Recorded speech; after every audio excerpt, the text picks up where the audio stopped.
Capítulo 7. O segredo do autocontrole.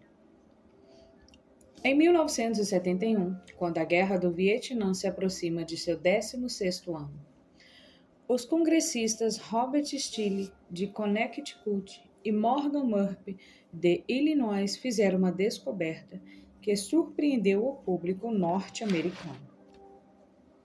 Ao visitar as tropas, descobriram que mais de 15% dos soldados dos Estados Unidos da América em serviço eram viciados em heroína.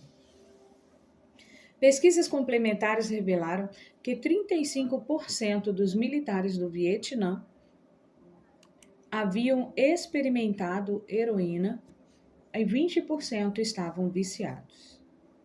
O problema era ainda pior do que se pensava inicialmente. A descoberta levou a um alvoroço em Washington, que, dentre outras coisas, levou à criação do Escritório de Ação Especial de Prevenção ao Abuso de Drogas, sob o comando do presidente Nixon, para promover a prevenção e a reabilitação e acompanhar os membros dependentes em sua volta para casa. Lee Robbins era um dos pesquisadores responsáveis. Em uma descoberta que lançou por terra todas as crenças até então aceitas sobre o vício, Robbins revelou que quando soldados que haviam sido usuários de heroína voltavam para casa, apenas 5% retornava ao vício dentro de um ano, e apenas 12% recaía dentro de 3 anos.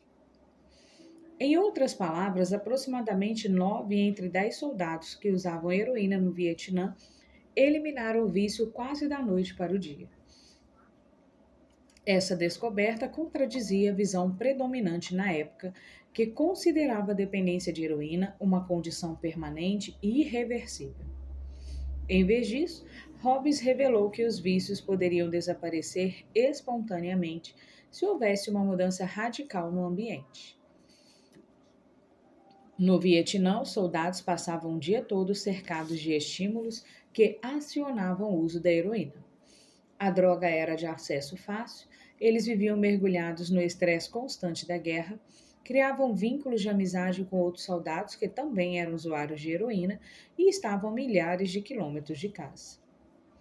No entanto, uma vez que o soldado retornava aos Estados Unidos, ele se via em um ambiente livre desses gatilhos. Quando o contexto mudava, o mesmo acontecia com o hábito. Compare essa situação com a de um usuário típico de drogas. Alguém se torna viciado em casa ou com os amigos, vai a uma clínica para ficar limpo, um ambiente desprovido de todos os estímulos ambientais que induzem seu hábito, e retorna ao antigo bairro com todos os gatilhos anteriores que o levaram a se viciar. Não é de admirar que normalmente os números sejam exatamente o oposto daqueles do estudo no Vietnã.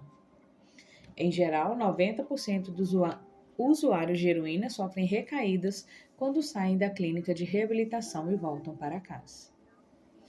Os estudos sobre o Vietnã contrariam muitas de nossas crenças culturais sobre maus hábitos, porque desafiaram a associação convencional de comportamento doentio com fraqueza moral. Se você tem excesso de peso, é fumante ou viciado, deve ter ouvido durante toda a sua vida que isso é falta de autocontrole. Talvez até mesmo que você é uma pessoa ruim. A ideia de que um pouco de disciplina resolveria todos os problemas está profundamente arraigada em nossa cultura. No entanto, pesquisas recentes demonstram algo diferente. Quando cientistas analisam pessoas que parecem ter um tremendo autocontrole, verifica-se que os indivíduos não são tão diferentes daqueles que têm dificuldade em se controlar. O que acontece, na verdade, é que pessoas disciplinadas são melhores em estruturar suas vidas de uma forma que não exija força de vontade ou autocontrole hercúleos.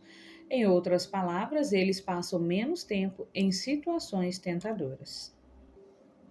As pessoas com mais autocontrole são tipicamente aquelas que precisam exercê-lo minimamente. É mais fácil praticar o autocontrole quando você não tem que usá-lo com muita frequência. Então, sim, perseverança, garra e força de vontade são essenciais para o sucesso. mas a maneira de melhorar essas qualidades não desejar que você seja uma pessoa mais disciplinada, mas criar um ambiente mais disciplinado. Essa ideia, que desafia o senso comum, faz ainda mais sentido quando você entende o que acontece quando um hábito é formado no cérebro. Um hábito que foi codificado na mente está pronto para ser usado sempre que a situação pertinente surge.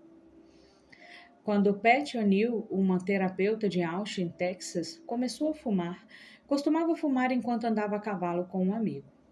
Em determinado momento, ela parou de fumar e conseguiu se manter longe do vício por anos. Ela também parou de andar a cavalo. Décadas mais tarde, ao retomar os passeios a cavalo, viu-se novamente desejando um cigarro pela primeira vez em anos. Os estímulos ainda estavam internalizados. Ela só não se expunha a eles há muito tempo. Uma vez que um hábito tenha sido codificado, o desejo de agir surge sempre que os estímulos ambientais reaparecem. Essa é uma das razões pelas quais as técnicas de mudança de comportamento podem sair pela culatra. Envergonhar as pessoas obesas com apresentações sobre perda de peso pode fazer com que se sintam estressadas e, como resultado, muitas pessoas retornam à sua estratégia preferida de enfrentamento: comer demais. Mostrar fotos de pulmões enegrecidos para fumantes leva a níveis mais altos de ansiedade, o que leva muitas pessoas a procurar um cigarro. Se você não prestar atenção aos estímulos, poderá provocar o exato comportamento que deseja interromper. Os maus hábitos são autocatalíticos. O processo se retroalimenta. Eles provocam os sentimentos que tentam entorpecer. Você se sente mal, então come junk food. Por que comer junk food se você se sente mal? Assistir a televisão faz você se sentir preguiçoso. Então você assiste a mais televisão, porque não tem energia para fazer qualquer outra coisa. Preocupar-se com sua saúde faz com que você fique ansioso, o que faz com que fume para aliviar a ansiedade, o que piora ainda mais sua saúde e logo se sentirá mais ansioso. É uma espiral descente, um trem desgovernado de maus hábitos.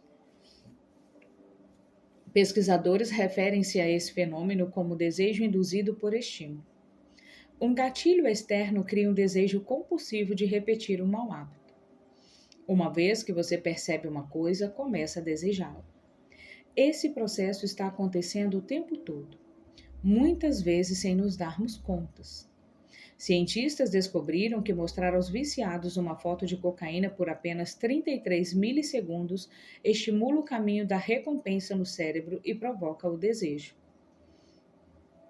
Essa velocidade é rápida demais para ser registrada conscientemente pelo cérebro.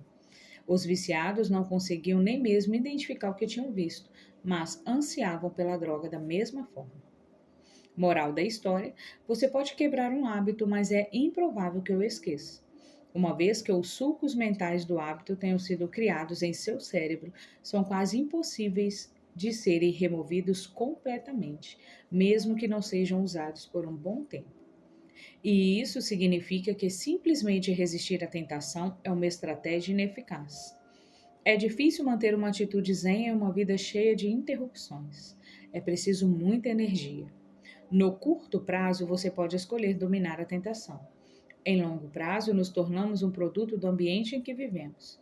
Para ser franco, nunca ouvi alguém manter hábitos positivos de forma consistente em um ambiente negativo.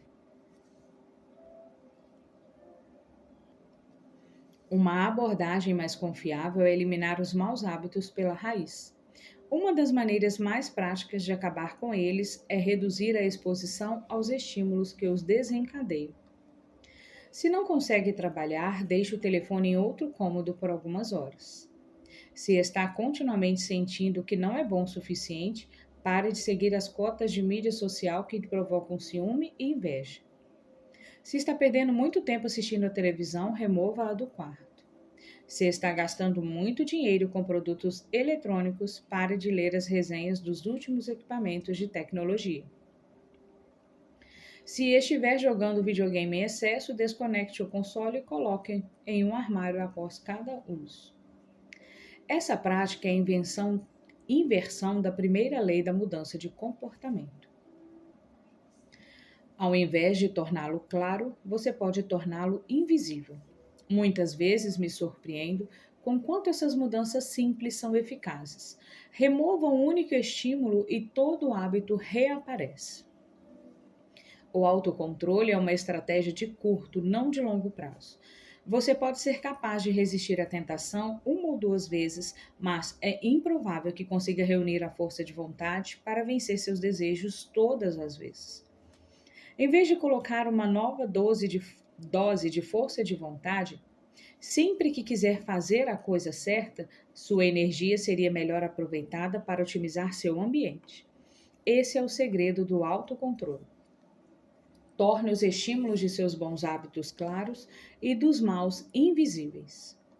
Resumo do capítulo. A inversão da primeira lei da mudança de comportamento é torná-lo invisível. Uma vez que um hábito é formado, é improvável que seja esquecido. Pessoas com autocontrole elevado tendem a gastar menos tempo em situações tentadoras. É mais fácil evitar do que resistir à tentação.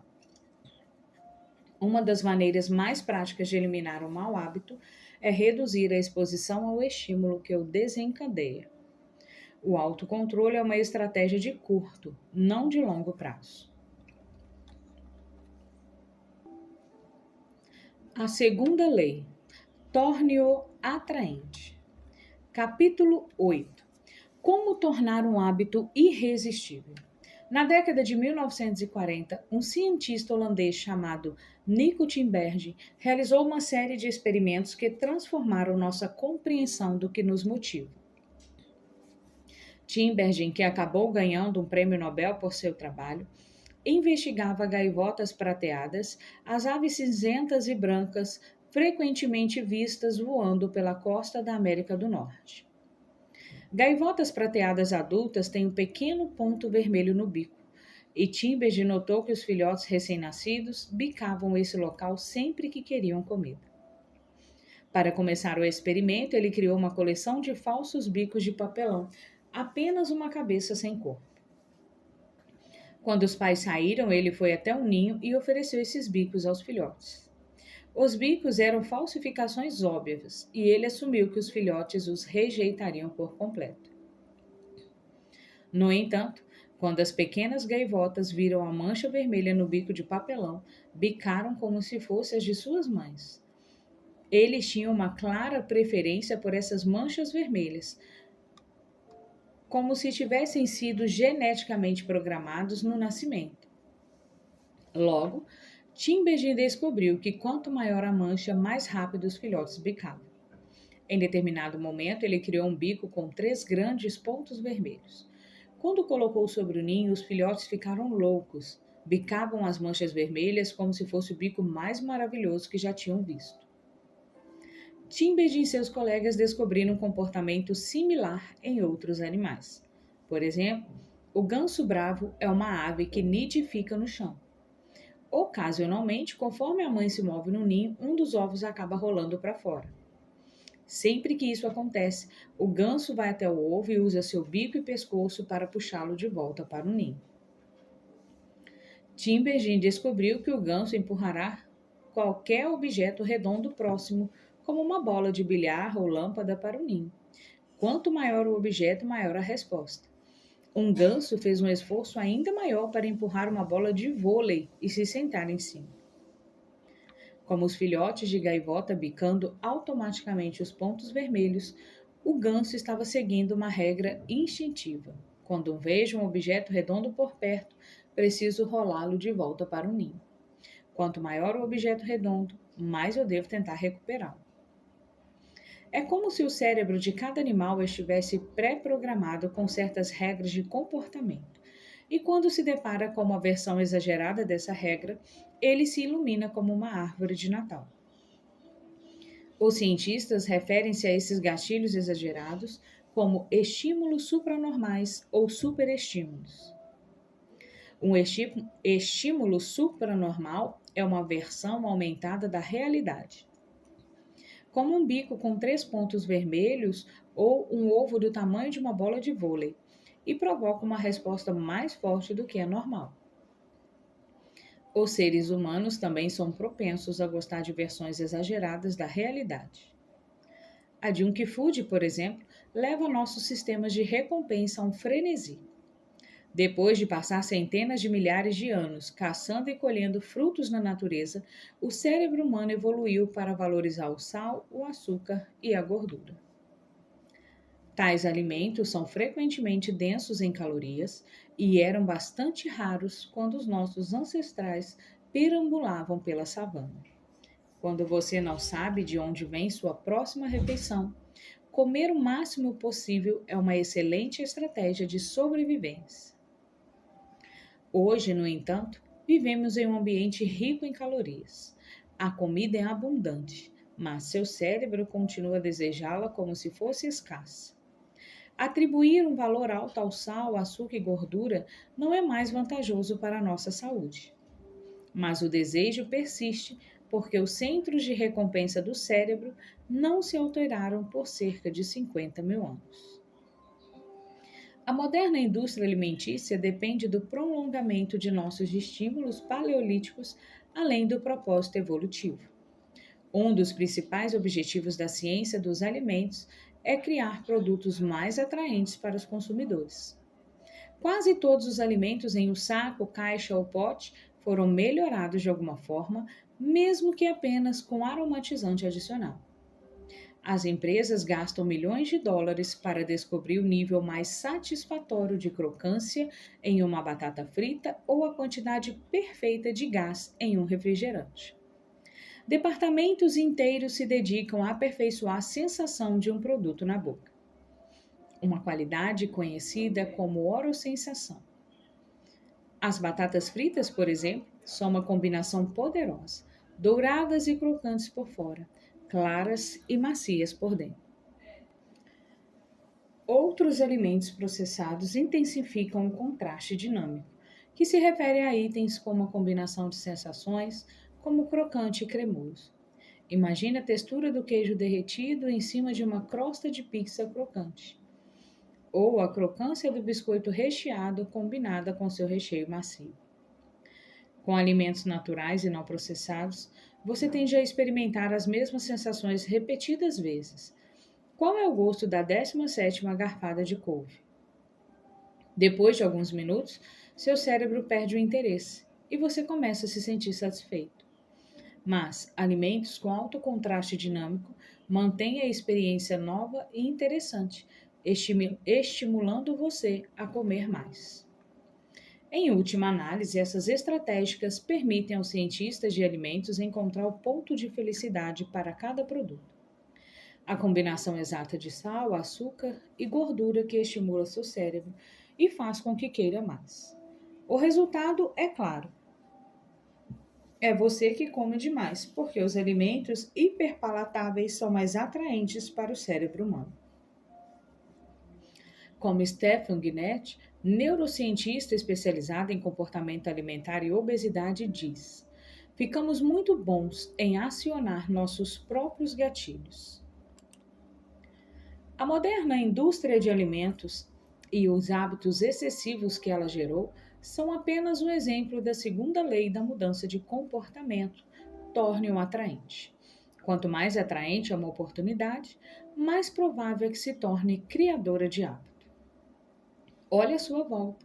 A sociedade está repleta de versões altamente projetadas da realidade que são mais atraentes do que o mundo em que nossos ancestrais evoluíram. As lojas apresentam manequins com quadris e seios exagerados para vender roupas. A mídia social oferece mais curtidas e elogios em poucos minutos do que conseguimos no escritório ou em casa. A pornografia online combina cenas estimulantes em uma taxa que seria impossível de reproduzir na vida real. Propagandas são criadas com a combinação de iluminação ideal, maquiagem profissional e edições de Photoshop.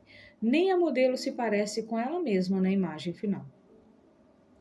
Esses são os estímulos supranormais do nosso mundo moderno. Eles exageram características que são naturalmente atraentes para nós, e o resultado é que nossos instintos vão à loucura.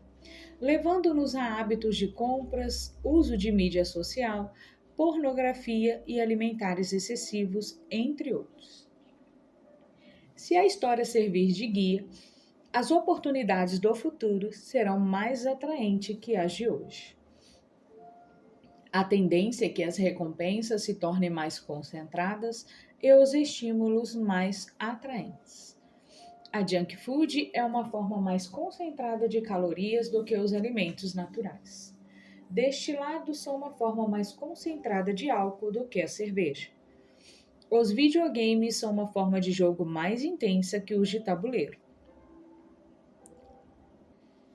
Comparadas à natureza, essas experiências compactas e recheadas de prazer são difíceis de resistir. Temos os cérebros de nossos ancestrais, mas tentações que eles nunca tiveram que enfrentar. Se quiser aumentar as chances de que um comportamento ocorra, você precisa torná-lo atraente. Ao longo de nossa discussão da segunda lei, nosso objetivo é aprender como tornar nossos hábitos irresistíveis. Embora não seja possível transformar todo hábito em estímulo supranormal, podemos tornar qualquer hábito mais atraente. Para isso, devemos começar entendendo o que é um desejo e como ele funciona. Começamos examinando uma assinatura biológica que todos os hábitos compartilham, o pico da dopamina.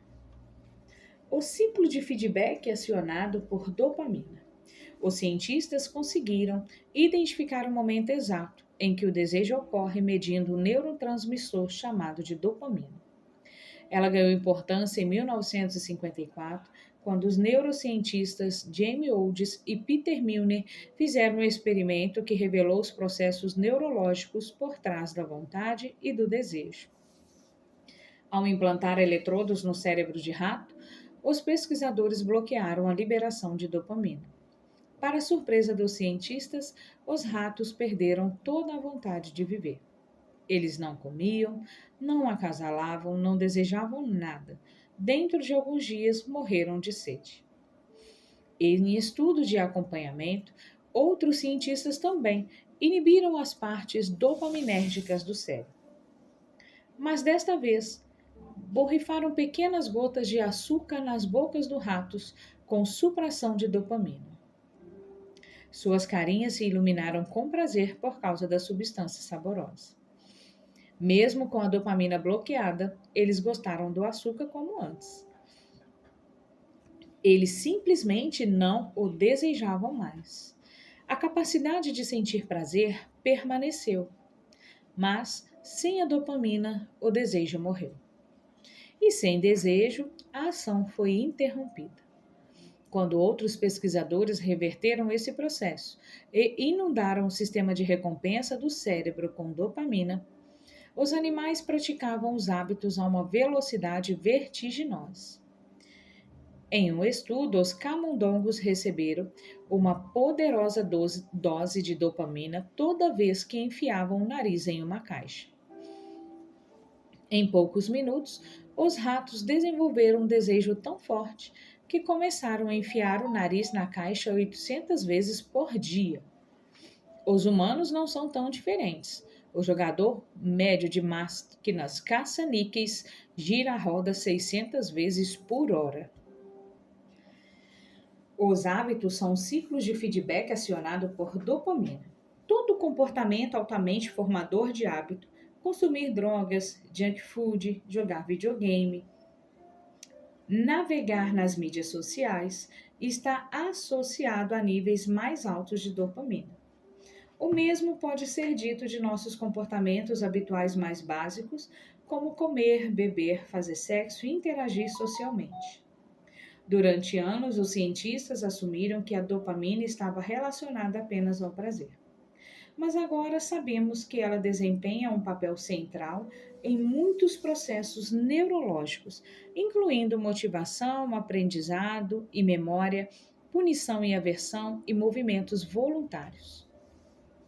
Quando se trata de hábitos, a principal conclusão é a seguinte: a dopamina é liberada não apenas quando você experiencia o prazer, mas também quando o prevê. Viciados em jogo têm um pico de dopamina antes de fazer uma aposta, não depois de ganhar. Viciados em cocaína têm um pico de dopamina ao ver a droga, não depois que a usam. Sempre que você prevê uma oportunidade, será gratificante e seus níveis de dopamina aumentam em antecipação. E sempre que a dopamina aumenta, o mesmo acontece com a sua motivação para agir. É a antecipação de uma recompensa, não sua efetivação, que nos leva a agir. Curiosamente, os sistemas de recompensa ativado no cérebro quando você recebe uma recompensa é o mesmo ativado ao prevê-lo. Essa é uma das razões pelas quais a antecipação de uma experiência pode frequentemente parecer melhor do que sua efetivação. Quando criança, pensar na manhã de Natal pode ser melhor do que abrir os presentes. Como adulto, sonhar acordado com as próximas férias pode ser mais agradável do que estar de férias. Os cientistas se referem a isso como a diferença entre querer e gostar. Seu cérebro tem muito mais circuitos neurais alocados para querer recompensas do que para gostar delas. Os centros de desejo do cérebro são grandes: o tronco encefálico, o núcleo accumbens, a área tegmentar ventral, o corpo estriado dorsal, a amigdala e porções do córtex pré-frontal. Em comparação, os centros de prazer do cérebro são muito menores. São muitas vezes referidos como hotstops hedônicos e são distribuídos como pequenas ilhas em todo o cérebro. Por exemplo, os pesquisadores descobriram que 100% do núcleo accumbens é ativado durante o desejo. Enquanto isso, apenas 10% da estrutura é ativado durante o prazer. O fato de o cérebro alocar tanto espaço precioso para as regiões responsáveis pela vontade e desejo fornece mais uma evidência do papel crucial que esses processos desempenham.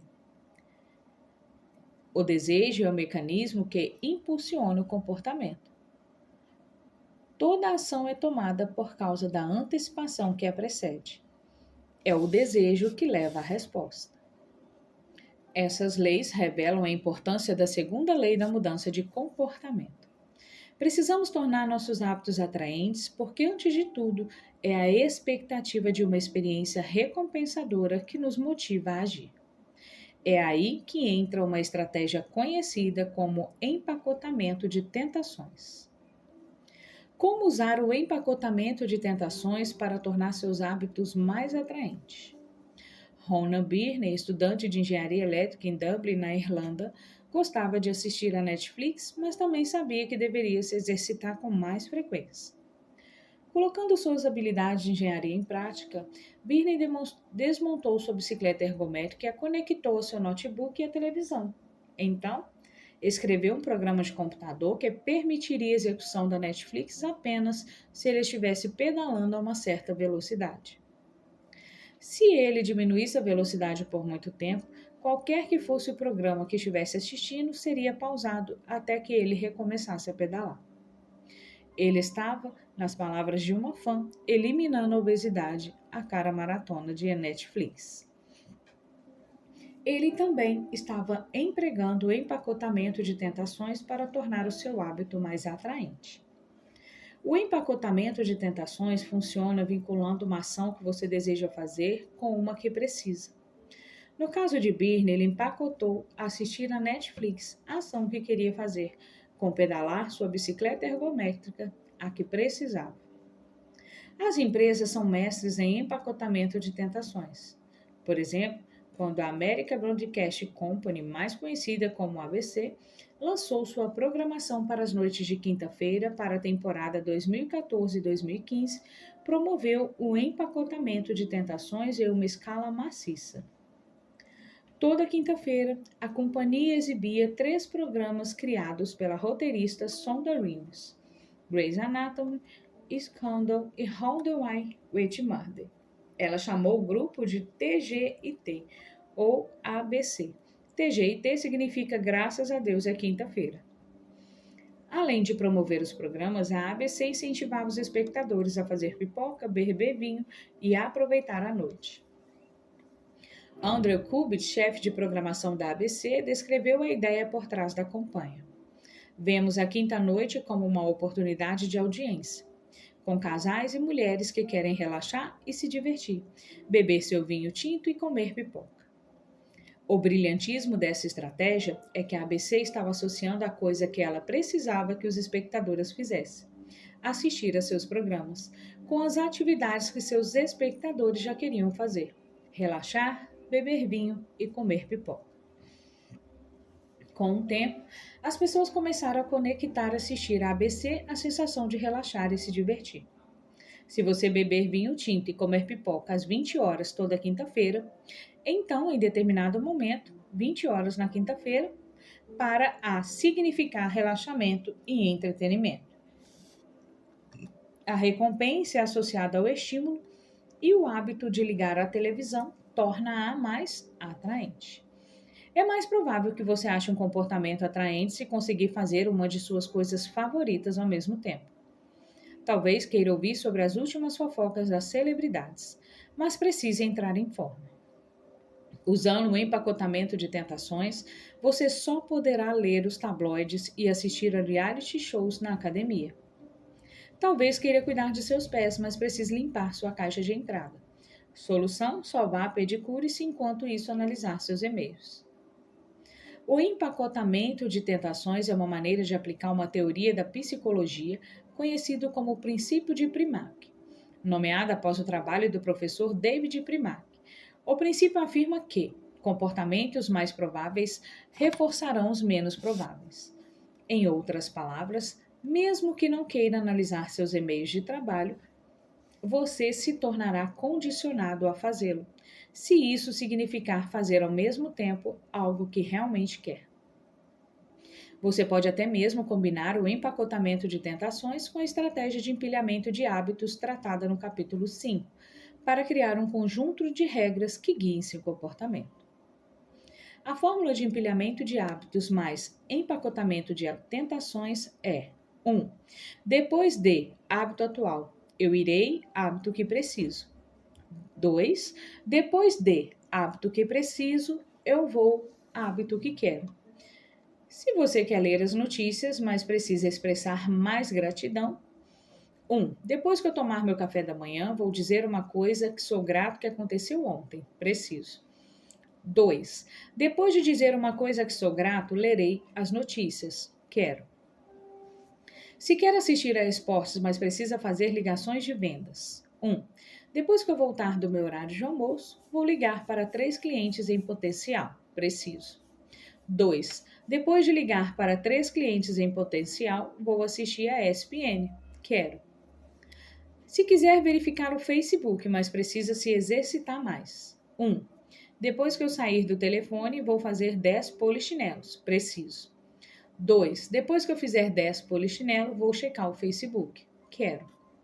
A esperança é que, em determinado momento, você esteja ansioso para ligar para 3 clientes ou fazer 10 polichinelos, porque isso significa que poderá ler as últimas notícias sobre esportes ou checar o Facebook.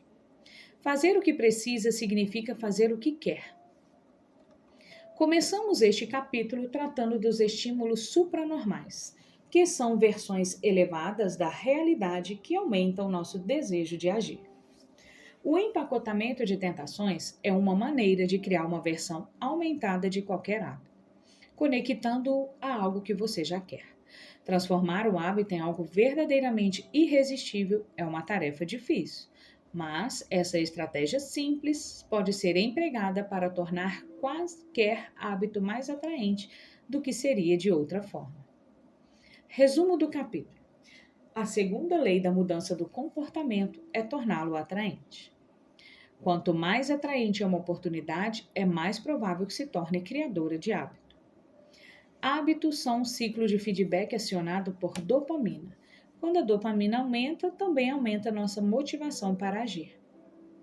É a antecipação de uma recompensa, não sua efetivação, que nos leva a agir. Quanto maior a antecipação, maior o pico de dopamina. O empacotamento da tentação é uma maneira de tornar seus hábitos mais atraentes. A estratégia é emparelhar uma ação que quer fazer com uma que precisa.